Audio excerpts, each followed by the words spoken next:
to head off the trails? I'm the Cryptid Huntress, Jessica Jones, and I'm ready to take you on a mysterious journey right now.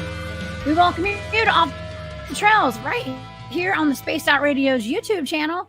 If you guys haven't hit subscribe yet, please do. We would love to have y'all. And shout out to Bumblefoot for that kick-ass intro music. I so appreciate that, and it sets the tone for the show. All right, you guys. Y'all please follow us on Twitter at Spaced Out Radio, on Instagram at Spaced Out Radio Show, and on TikTok at Spaced Out Radio. You guys can find me at thecryptidhuntress.com, where I have some pretty amazing shows live every Wednesday at 1 p.m. Eastern and Thursday night. That's my remote viewing show at 8 p.m. Eastern. So y'all tune into that. Those shows are really taking off, and I'm having a really good time over there doing those. Also, if you'd like to support what I'm doing, you can go become a member of my Patreon. That's the Cryptid Huntress over on Patreon. And also, I have a shop, that's War Woman Goods, over on Etsy. And you can also find that in my shop on my channel. I was going to say my channel, but my website, where you can also get tarot readings and all sorts of fun stuff. So y'all go check that out. Okay. And also, we do have a Space Travelers Club here at Spaced Out Radio. That's our Patreon here. So you guys go become a member of that as well. There's all sorts of goodies that you can get privy to over there. Go to the website, spacedoutradio.com, for more information on that. Okay. All right, y'all. I have a fantastic guest here tonight at Spaced Out Radio. I have Eric Wood of Paranormal Highway in the studio tonight. We're going to be talking about creatures of the night and get into some of his personal experiences and encounters with cryptids and ghosts and whatever else we talk about. It's kind of a freestyle show tonight. We're going to talk about whatever comes up tonight, and I hope you guys enjoy it as much as we will. And so don't forget that right after this show, After Hours has a really fantastic program set up. And we're going to have Marquise and Nicole there. So y'all go and check that out right after we're done with our show tonight. Okay. All right. Well, listen, let's get to our guest tonight, because we have so much to talk about, and an hour is never enough time, right? Eric Wood is the creator of Paranormal Highway, exploring the mysteries of the unknown, uncovering evidence about Bigfoot, UFOs, and other paranormal phenomenon, including the Mandela Effect, one of my favorites. Eric's YouTube channel, Paranormal Highway, seeks to unlock truths and uncover hidden knowledge, hidden history, whatever he's looking into. And it's a great channel. You guys, please go subscribe to Paranormal Highway. Please help me welcome to Spaced Out Radio tonight, my buddy, Eric.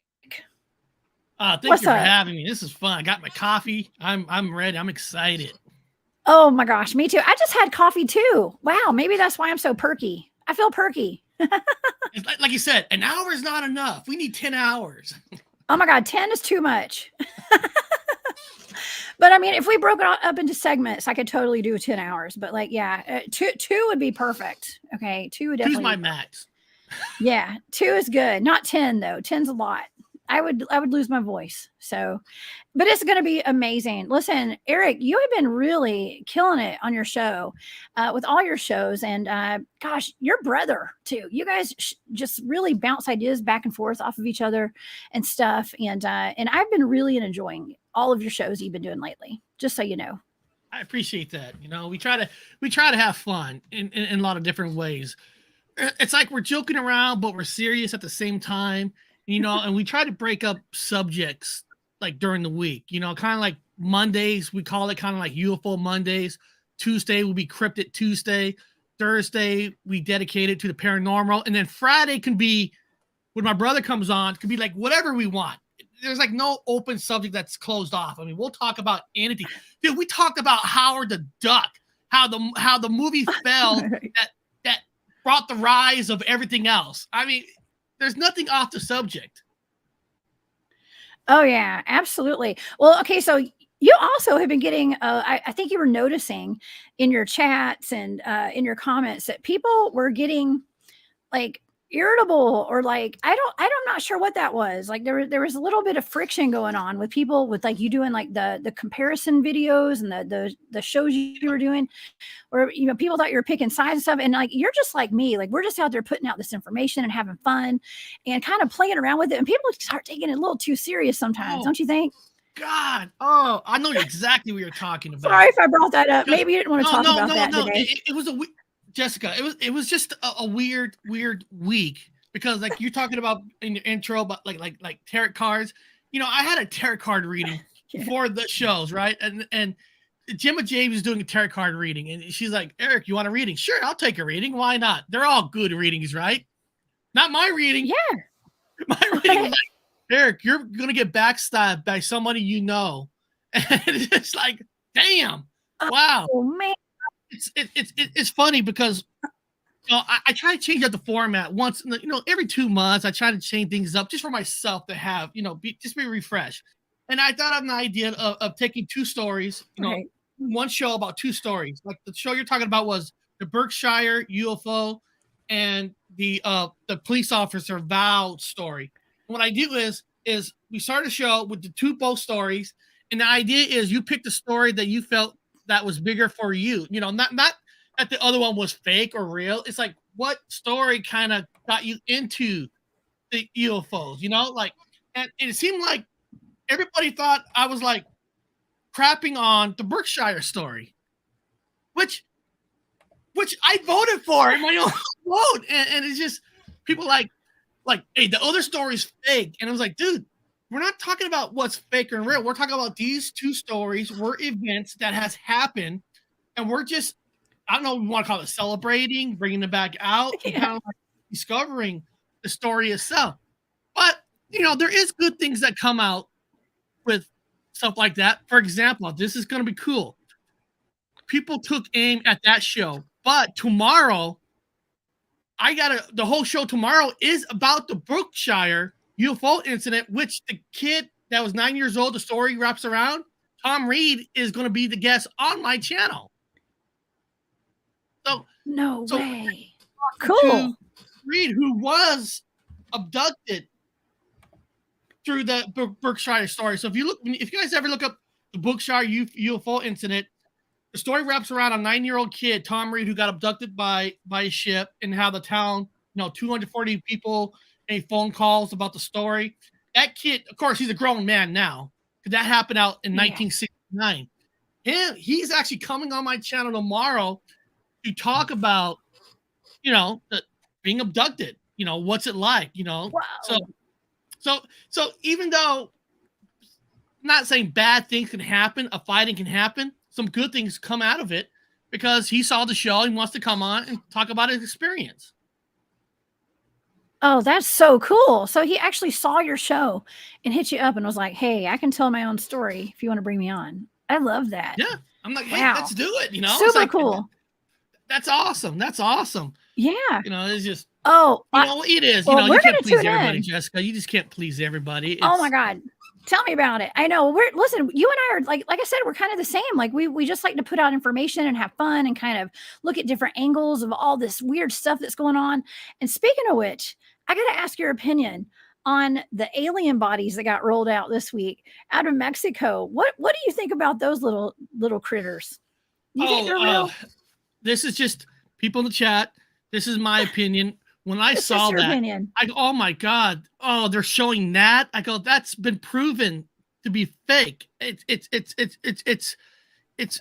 grave robbers in these countries. These grave robbers will go to the max to create something fake. The hand is basically just 3 fingers that they cut, pull the skin down, and made it look like it was like a 3-finger creature. In my opinion, those things are totally fake. Those things are not real at all, in my opinion. Yeah. And I couldn't believe that Mexico was like showing it like, oh my God, we got the smoking gun. That was a prank. It was odd.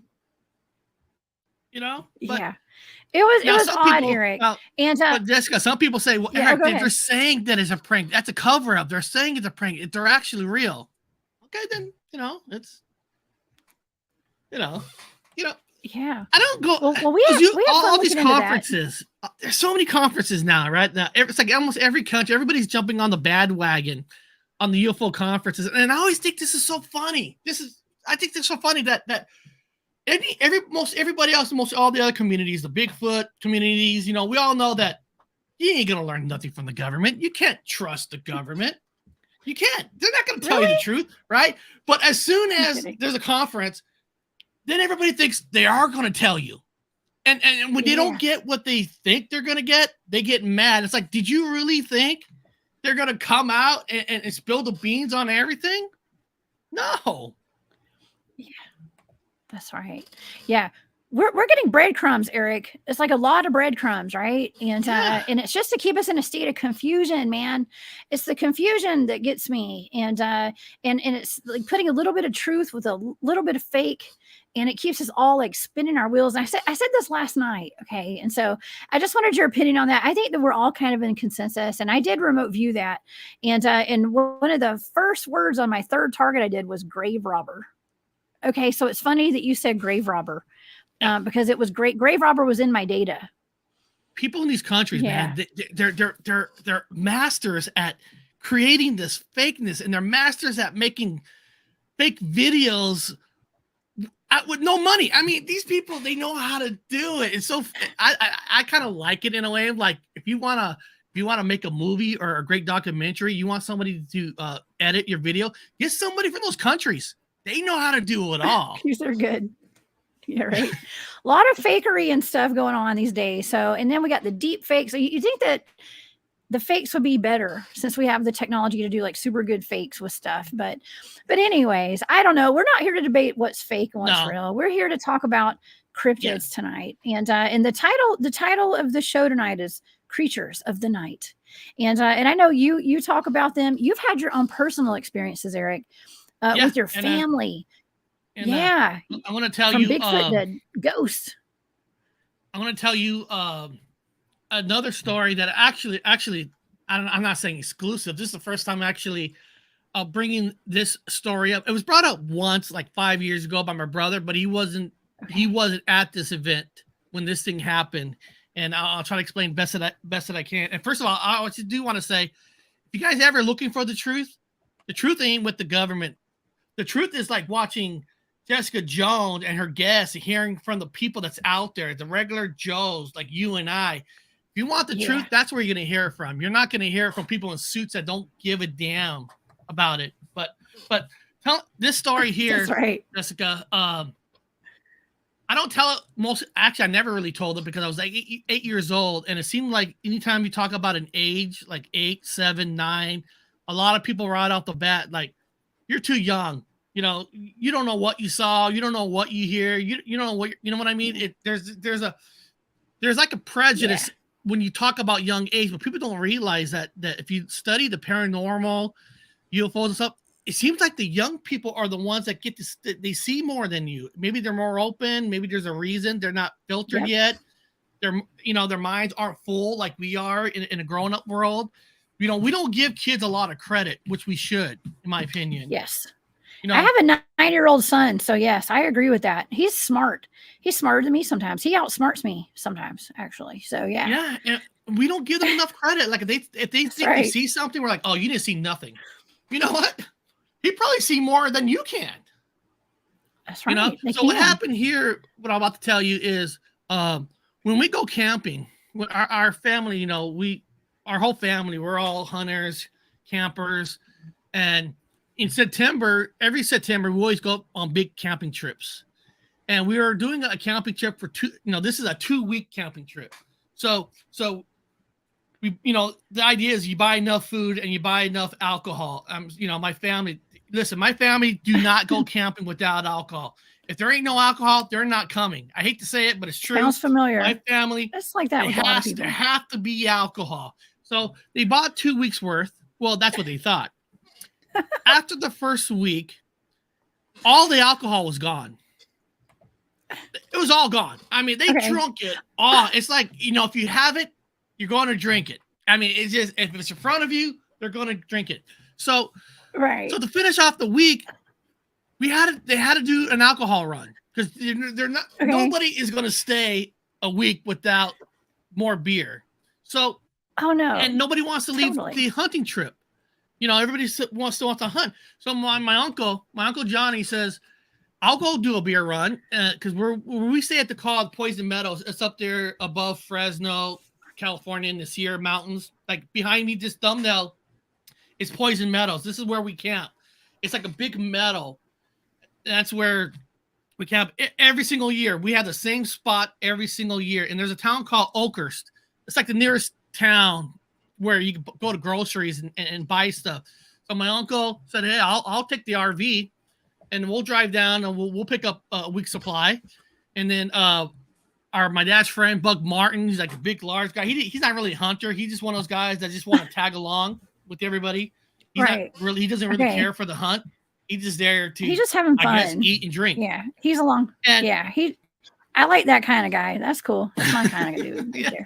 And then it was an easy way to drop me off into the RV because I was 8 years old. Me and my cousin named Kenny. He's actually my cousin who witnessed this. What I'm about to say. He's actually a highway patrolman up in Fresno County. So if anybody gets pulled over by a highway, his name's Kenny. Tell him you know me. He'll probably not write you a ticket. So look, I'm just trying to help anybody out who's going to drive, really fast in Fresno County. Okay. So two of us were in the RV and we go into town and they bought the whole store out with alcohol. I mean, Budweiser, Bud Light, because everybody drinks different beers. Like this person drinks Coors, this, person drinks Budweiser, this person drinks Michelob, So we fill up. Back when they had they didn't have the 36 packs back then, huh? 36 packs. And we stopped by my uncle's house. They went to his house and picked up their alcohol and liquor bottles or whatever. So it was getting late. So we're driving back and it was getting dark. Now this is back in like 1980, 81. When you go in these mountains, there ain't like a lot of lights like in cities and towns. So when you go out to a dirt road, it's pitch dark. It's like black. Okay. So we go off on the dirt road and we're driving back to the camp. And it's like, I think we got like 5 miles to go. And I remember sitting in the back with my cousin. And I remember seeing my uncle and my dad's friend, Buck. And you feel something like the RV just shook. The RV just shook. And I could see my uncle and his friend like saying something. Now, I need people to understand this. When I was 8 years old, a lot of people who from my channel know this. A lot of people here might not know this. At 8 years old, I was above 70% death. So I was 70% death at that age.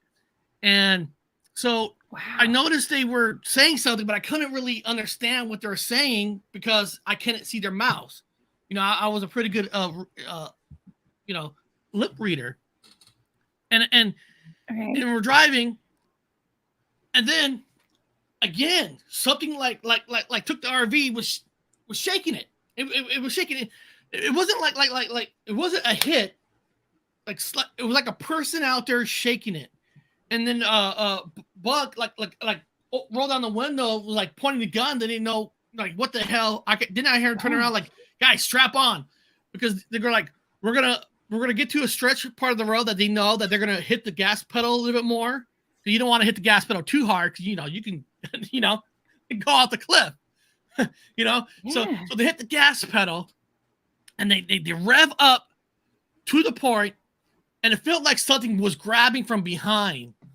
But they sped up, they went to the part, they pulled it aside, they both jumped out with guns, and they just start shooting like in the air, not because they don't point guns at nothing that they can't see, because you don't want to hit somebody, which there is nobody out there. They're shooting. And then now that's when I did hear a noise. Like I said, I was over 70% death at that time. I haven't had my surgery yet. Mm-hmm. It ran off. So when we got back in the car. Now we get back to the camp, and I remember getting out of the car and telling my dad, somebody attacked us. And there was like running. What do you mean? Who attacked you guys? And I remember my uncle Johnny was like, we couldn't see it, but something that just hit us. It shook us. And they took a lantern and they went to the back of the RV, and there were there were dents in the RV in the back. Now there were like could have been a bear, but the dents were like higher. It wasn't like lower where maybe like a bear and like. Well, could a bear on 2 feet?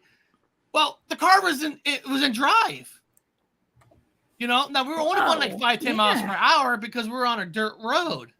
And when we got up in the morning, there was dents in the back. And Wow. to this day, now it was dark. Like I said, we couldn't see it, you know, and I couldn't hear it. Now they said it was very loud, but like I said, I didn't have good hearing, so I couldn't tell what it sounded like because I didn't get my operation for my hearing until I was about 10 years old.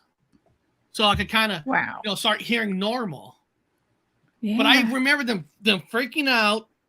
And like I said, you know, a hit instead of like a hit shake, like pulling on it. Yeah. Wow. And like I said, I was like 8 years old on that. So I always remember that it was like I can't tell you it was a Bigfoot. I couldn't say it's dog man. I just know it couldn't be a bear. It was the dents were too high up for it to be a bear. And bears don't normally chase after you and hit you like that. No. That would mean they'd have to be like bipedal running and then hit you. It doesn't make a lot of sense when it comes to trying to figure out if a bear did that. And your family had experience. I don't know if this was before your family actually had the experience with the Sasquatch. Well, that you guys encountered. Group, I was 11. Okay. There, that was 3 years later. So that part was 3 years later. Wow. And now my brother had a little bit of a split memory because I remember it was like clear, you know, you can see the moon. But my brother says, no, it was raining that day. I don't know. I mean, it might not be nothing, but I'm like, no, it wasn't raining. I remember going outside. You saw the big, the big moon, but he said it was raining. Because this later on, there's things that we have split memories on, and we're like, man, do we just have bad memories, or why do these certain events they don't add up? There's split memories on. So Eric, guess what? I think, okay, so I just had this like download. What if it's like you guys were just on different timelines? Like you and your brother were both on different vibrational frequencies, like different timelines, and he remembers things like the Mandela Effect. Yeah. Oh, wow. Yeah. Oh, yeah. It's like your own personal Mandela effects, right? That'd be a fun show one day too. But now when you're talking about the group Bigfoot encounter. That was 3 years later, Kurt. Okay, so 3 years later, that's after I had the operations. And God, we could do a whole story on what I've been through with the years. That's a whole nother story. Oh, you want a drama show with people crying and stuff? We could do that show later. Oh no! but oh no! But three years later, oh gosh, we were camping, and we have a special kind of routine. How we go hunting out in the woods. We have a system. It's a simple system to make sure that we don't lose anybody, because when we go camping, hunting, it's like a big, huge family reunion. There's a lot of us. It's like all the Wood families get together, the Wood family, the Ragsdale family, we just all get together. Well, what we do on hunts is half the people, the young people, go on foot. They go out into the poison meadows, like behind me. They'll walk in poison meadows across. And then where the older people that can't walk as good, they'll drive. And usually at that, when I was 11, of course, the teenagers don't want 11-year-olds following them because we're too slow. So I had to go. I had to be in the vehicle with the grown-ups. So the idea is that during a certain time of day, we'll meet up at this place where there's all these big rocks.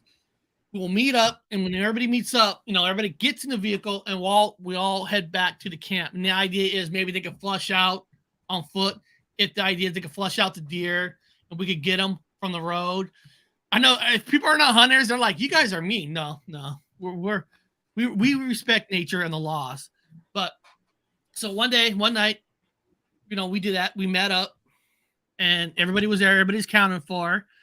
And we all get back in the vehicle. And there was a total 11 of us. So this wasn't 2, 3, 4 people. There was 11 of us in this vehicle, and we're driving back. It's almost like that. It's not dark yet, but it's like that daylight losing, because you're not allowed to hunt at dark. So on the way back, we do go at a slower speed because we're still hunting until it's dark. On the way back, and then I remember this, like I said on my channel all the time. I remember this, the first words out of my uncle's mouth. My Uncle Johnny He's like, what the fuck is that? And that's what we heard. I mean, what the fuck is that? And everybody's like, what? Then you looked over there. We all turned our heads. We all turned our heads. It was like there's a road and there's the woods. And right there standing, right there, this thing, in memory, this thing was like, I would guess more, it's in the 7-foot tile. This thing was not short. This thing was on 2 feet, light brown, and it made a screaming sound. Now, the best way I try to explain it, now, this was 11. My hearing was way better. I had the operation, so I was at 80% now. And I remember the best way to describe it was a high pitch, like a woman's voice, but through a distortion speaker. So think of a high pitch woman singer singing through a distortion, a guitar distortion sound. It sounded exactly like that. And then they pulled over, they stopped the car because you just memorize. You're looking at this like, what? Like, yeah. You mean, we knew Bigfoot was real because our whole family talked to us going camping all through our life that you got to respect the land, you got to respect the woods. Do you respect them, they'll respect you. They talk about Bigfoot like people talk about Santa Claus.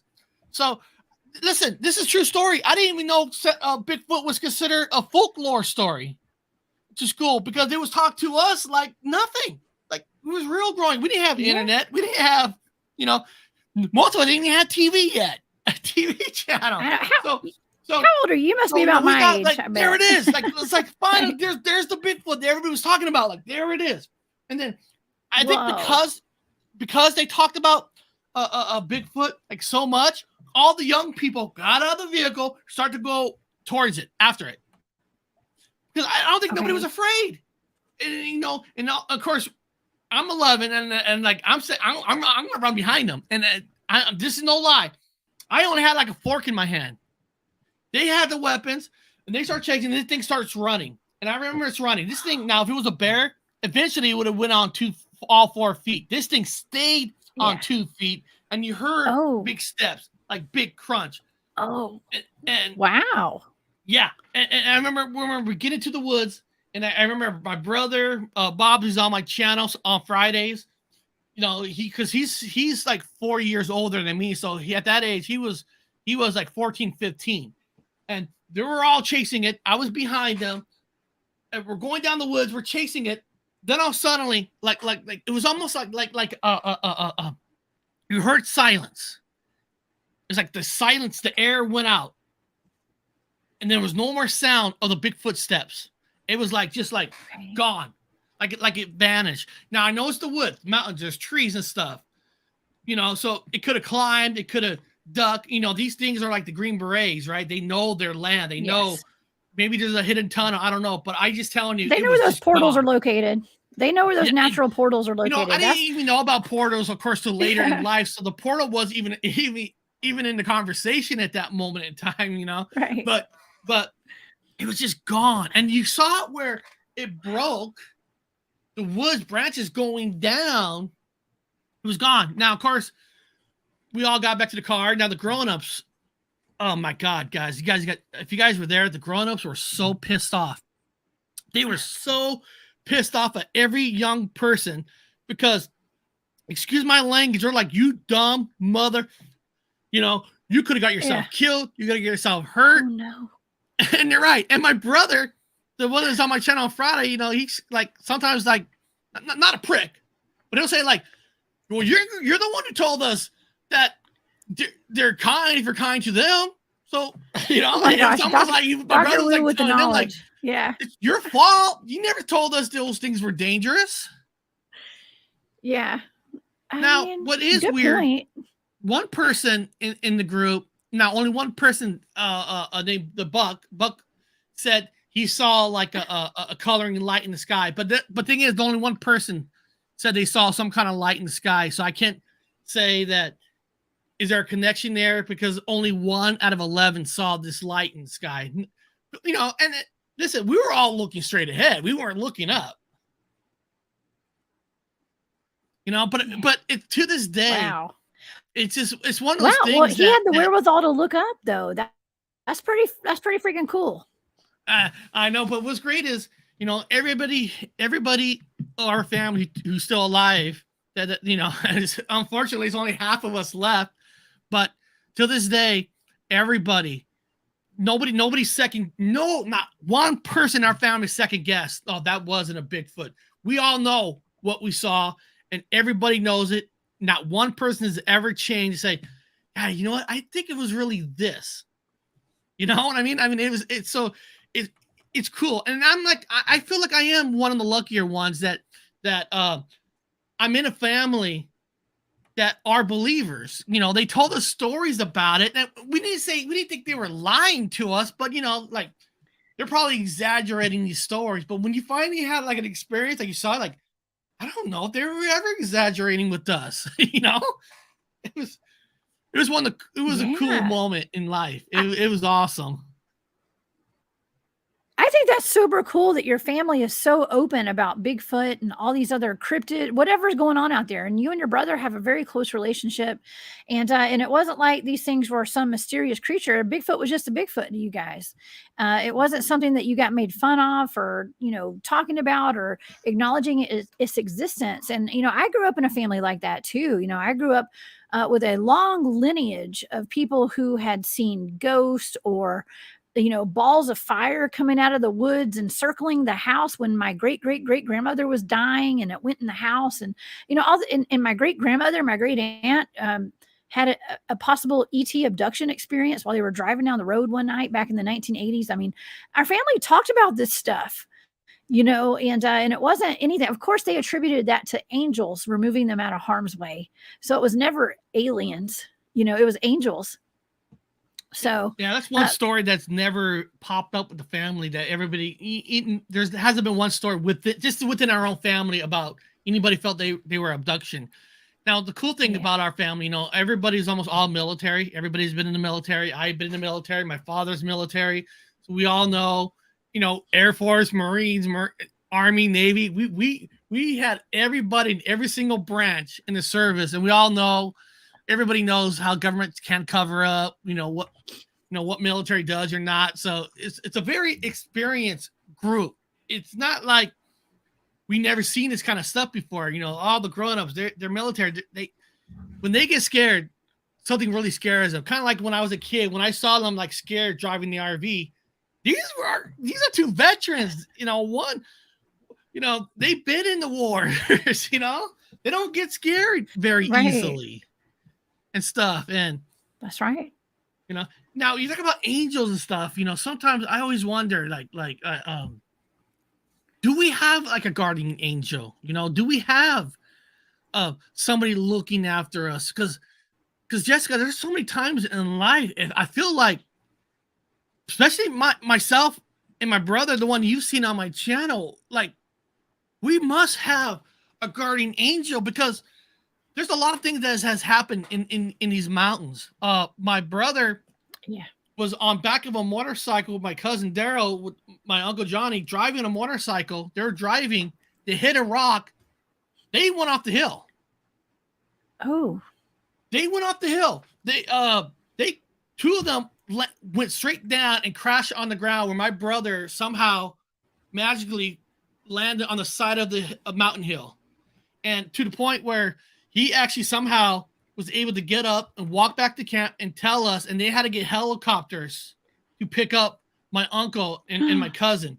And my uncle was like one of the first ones ever in history that had one of those metal things, you know, on it, where if he would have moved his neck, he would have died. And the reason I'm bringing that up is just because my brother was able, like, somehow he didn't fall all the way down with them. They're like, okay, that could be chance. Okay, it could be. When I was, I don't know, like I was 6 or 7. We're in the mountains still. We're still in the mountains. And we were driving down this mountains are highly strange, man. Well, so much goes on the mountains. That's why I love spending all my time in the mountains. It's the best. But see, even here in Georgia. Like we were driving down the hill. We park on the side, and there was just snow across the street. And my father was telling me something that do not go across the street. And then, like I said, I was like 4 and 5. And of course, they went doing something, and I saw the snow across the street. I'm like, I'm going to that snow. I'm going to that snow. Oh yeah. And I go across the street, and a car going down the hill No, I didn't really hear the car because I didn't have, my hearing was, like I said, was below 30%. This car was going full speed, Okay. and everybody on the side was about to have a heart attack because I was about to die. Because this car was going full speed, because it was going down the hill. Now the car saw me, and it didn't hit its brakes. And I remember hearing the brakes, and the car hit me. Now I remember this. I flew in the air. I flew out of my shoes, and I rolled to the ground. And when I got up, I didn't know what was happening, and all I wanted to do was get to the snow. I walked out of that being hit, almost gave everybody a heart attack. No broken bones, no nothing. My brother almost went over the hill, no broken bones, no nothing. It's almost like, whoa. Did something is there something like protecting us?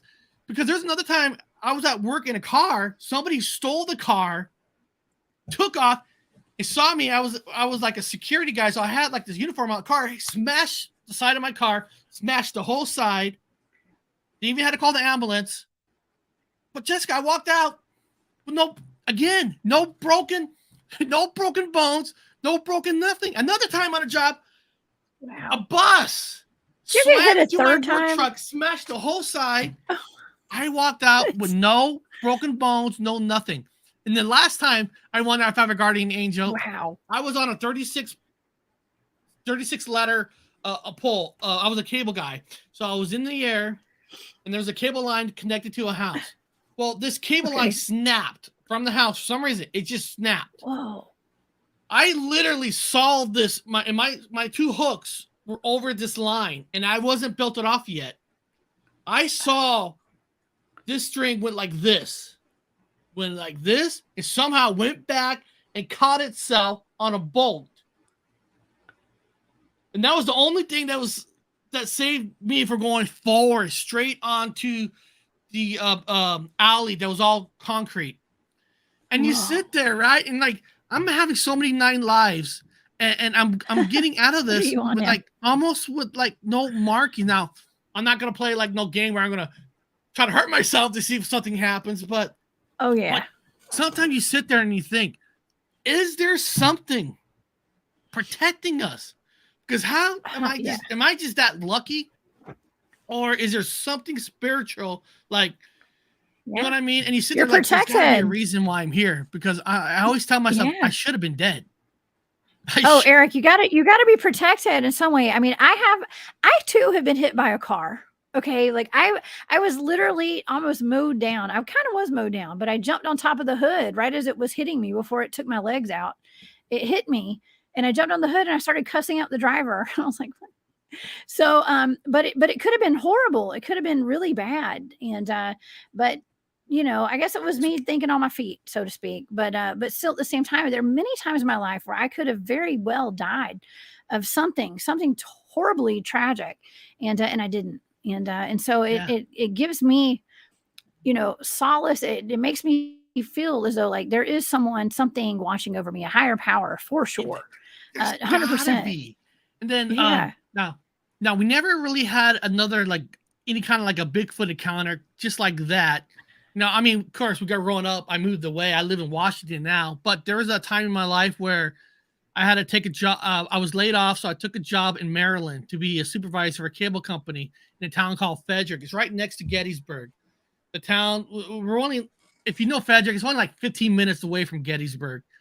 And since I lived there, my wife hasn't moved up yet because it was still the middle of school year. There's just so many things they had to do. So I was living there by myself for a little bit. My brother took a job at the Smithsonian. So he actually went up there and he moved in with me until he gets himself established at that Smithsonian museum.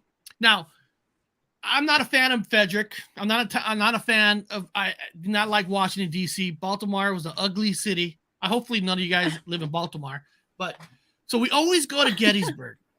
There's just something magical about Gettysburg. I just love seeing people wearing their uniforms all year round because the workers there, most of them wear their uniforms all year round. And Well, we and always go up you have there. an interesting story too, Eric. Not to interrupt you. You have the most incredible story of potential time loops, And time traveling, that's the story I'm weird getting to. stuff. Are you going to get okay? Please tell the audience that story. That's what I'm We getting have to with plenty of time Gettysburg. That's tonight. exactly Yes? what we're Okay. getting to. You got to build. You guys are it going to up. love this story. Okay. No, My audience is going to love this. So Okay. every Sunday, since there's nothing to do in that fucking town, we'll just go to Gettysburg. Now, it was during the year where states were banning cigarettes in restaurants, and my brother loves to smoke at restaurants. So in Frederick is in Pennsylvania, he could actually have a smoke there in a restaurant in Gettysburg. So we went to a restaurant in the morning. That was the main reason to go. And then we always go into the battlefields. It's beautiful. You guys never been there. It's beautiful, the battlefields. So we're driving and we're like, holy shit, there's a reenactment going on. But it wasn't those reenactments where you do the battles, the big fight battles out there. It wasn't that kind of a reenactment. It was medical. There's medical tents. There's like people not just in uniforms, like blown off arms and legs. I mean, this was like, wow, this is fantastic. And we're the only ones here. We're the first ones here. So we pulled over. We're like, dude, let's check this out. There's all these tents, and my brother and I are just like, holy Christ, we didn't know this was happening. So we're just walking around, and there's all these tents. And then I remember the first thing we remember is this lady came up in like the Civil War outfits, the big white fluff outfits and all that. I remember she had some blue stuff on, and she had this big basket. And I can't even remember exactly what she said, but she said, "Did you guys bring something for the supper, for the food?" I guess when you have a feast, if you're going to go to it, you're supposed to bring something. And you got to bring some wine or something. Well, right? Well, see, I remember it was bread. I saw the basket with bread. Now, my brother swears it wasn't bread. He said it was potatoes. Potatoes and bread, I guess they can't. Oh, yeah. No, Eric. Okay, so think about this. Could this be a Mandela effect inside some kind of residual haunting? Could be. This is so wild, right? Could be. I mean, it's like phenomena on top of phenomena. Okay. I swear I smelt the bread. My brother said, "I don't smell no bread, dude. Those were potatoes. She had it for the taters. pot. Tater logs. What were they? Taters? I go, no. But regardless, and we made up so we were playing along. No, we just came from the battle up there. We lost everything. Oh, then come along. And they were for real. Walk around, get yourself checked out with one of these tents and make sure you guys are all right. And we go to one of the, wow. I remember we were going to this one tent, and they had these big old silver pots, boiling hot water, and they were cutting hair off horses. And I'm like, huh? Why are you cutting off hair off horses?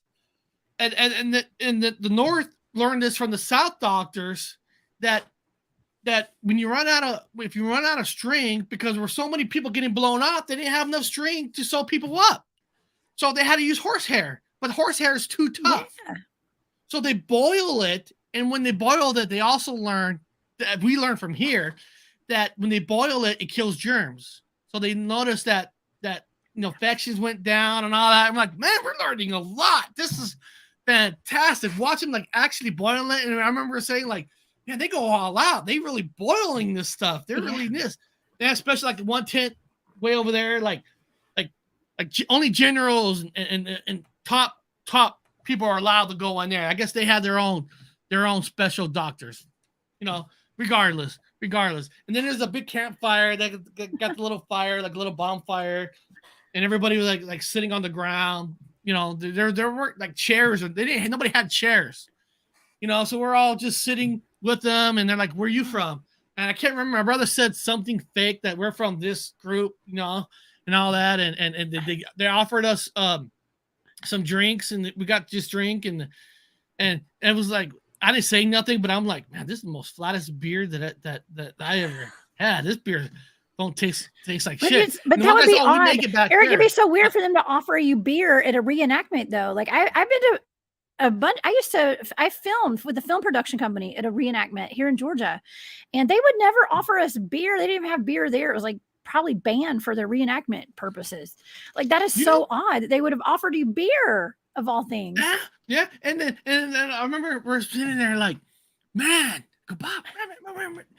isn't it awesome? There's still nobody showing up. It's just us.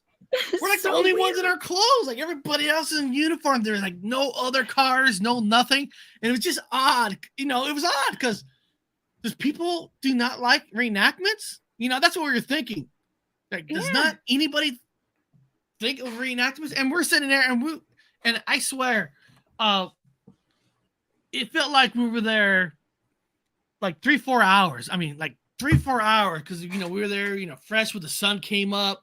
And it felt like, the sun's about to go down. And, and we still thought, I guess it's time to go because my brother has to work the next day at Smithsonian. We got to drive back to Frederick and all that. And, we thank everybody there for feeding us and all that, and drinking flat beer, and all that. And we got in the car and we're like, man, this is freaking awesome. How we get so lucky to be the only people here that nobody else knew about this or not. So we're taking off. Now we did notice one weird thing when we took off. When we left the area, things did feel like it got brighter. Like we had tinted windows or something and the tinted went away. Then it got lighter, but it was no big deal. Then I remember we looked at our watch. We're like, we're only there for about an hour? We're like, there's no way 1 hour. No way. Because, I mean, when you've been in a place too long and you're kind of tired, you're ready to go home. Yeah. According to our clocks, we were only there for like 1 hour. So we get home like normal. Okay, it was the beer. That was strange. Just kidding. All right, So the next day I went to work. He went to work, and we came back, and my brother came back, and he goes, "Eric, I gotta tell you something."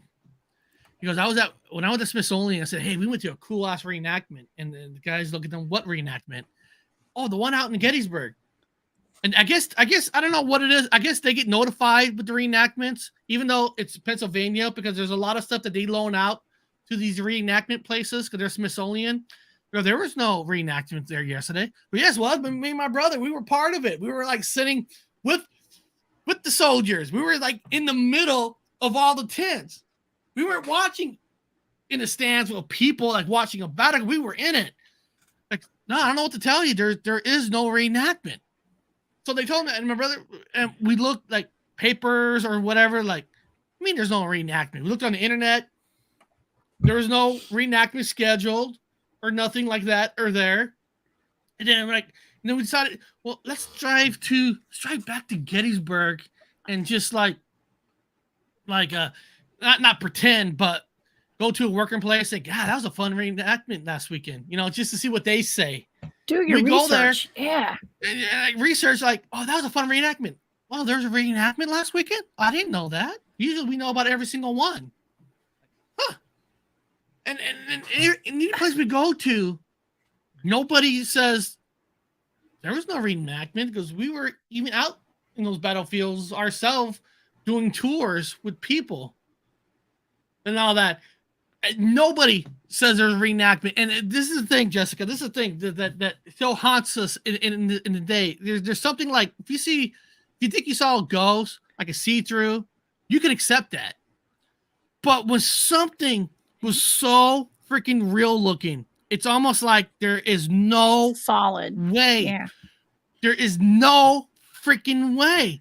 But when you start researching and asking people, nothing makes sense. There's nothing like, listen, I was a supervisor, so I wasn't doing drugs. There was no drugs in my system. My brother likes to smoke weed, but even if he had weed in his system, I didn't have nothing in my system.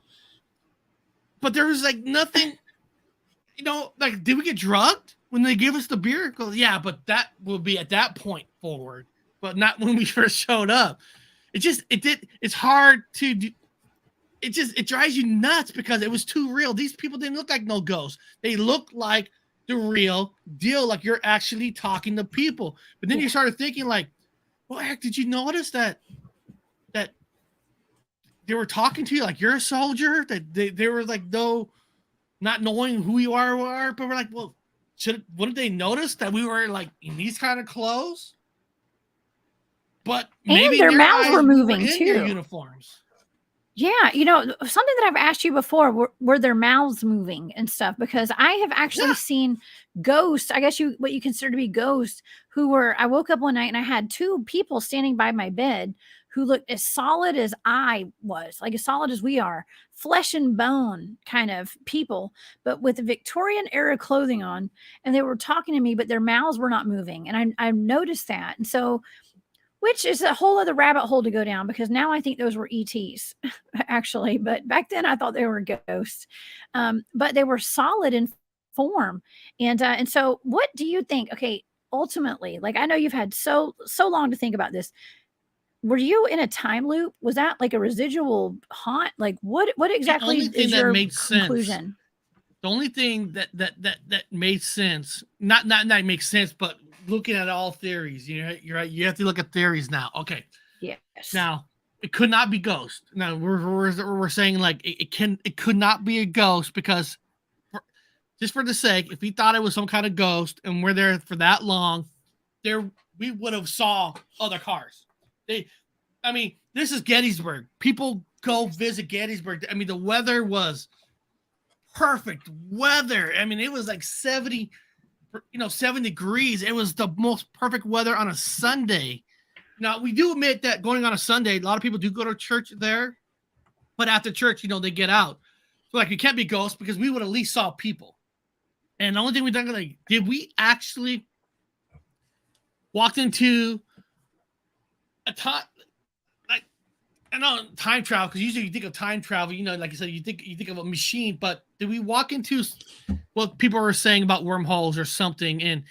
But Portals. then we're like thinking, but if we did that, these people would have noticed our clothes. So what? You know what I mean? Like we must have went in there, we saw them, and they saw us as them, because you would think if it's a regular time travel portal, why did not mention our clothes? Yeah. So I don't know. Sometimes we we look past that stuff, though, and especially in a wartime situation where your senses are heightened, but there's so much chaos going on with the fighting and them having to sew up people's arms and legs and amputating body parts. Like, they're not paying attention to your clothes and your Ray-Bans. And my brother and your always had like a beard, so he probably looks just like one. He was looking them. Civil War-ish, right? He was like in the time period. We think it is a time loop in a way, and it might explain on, because I can't remember. There's some things walking around the camp my brother said was different than what I saw. I can't remember exactly like where some of the tents were. What they were feeding us, because I remember like a stew, and he said it was like bread, butter, and it wasn't a stew. It was just like a soup. So there was a few things that he said he saw that was differently than mine. But maybe we did go into some kind of a time loop there. And like the Mandela Effect, somehow we weren't supposed to be there. So maybe there is a little bit of a corruption of a memory, because, we're not supposed to be there at all. I mean, that's right. If I had the answers, this thing wouldn't bother me anymore. But it does bother me to this day, because it was just too real. It was just way too real. I think that you were. I think that you were supposed to be there that day, because you're here talking about it today. And it's just adding to the mysteries of this world and how we are looking into this stuff and how this is actually a thing. Okay. So I think it's important that you're telling us about this today, because it's fascinating. And I know everybody in my audience has totally enjoyed this tonight. Eric, this hour has flown by so fast. Oh my God. We're already at the end of the hour. Can you believe it? Look, Danny's in here. He said, let's do the time warp again. Yeah, I mean, I feel like I just went through a time warp with you, actually. Like, we need another hour. Quick, we did go back one time with our two kids, my kid and his kid, and we did go on this ghost tour there. And during part of the tour, my kid and his kid swears to us that they did see a couple soldiers walking out in the fields that we didn't see.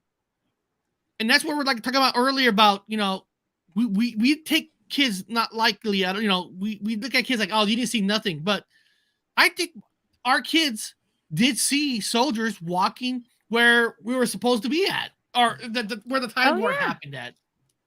No, I mean, listen, battlefields are like areas of super high strangeness. My son and I actually heard cannons going off one night when we did a walk through a Halloween special trail thing that they had at the Pickett's Mill battlefield in Georgia. Cannons were being shot off as we left that night, and nobody else heard it. But it shaked our car, it rattled our car. Nobody else felt it or heard it. So there's weird stuff that goes on at these battlefields. I've got goosebumps right now thinking about it, Eric.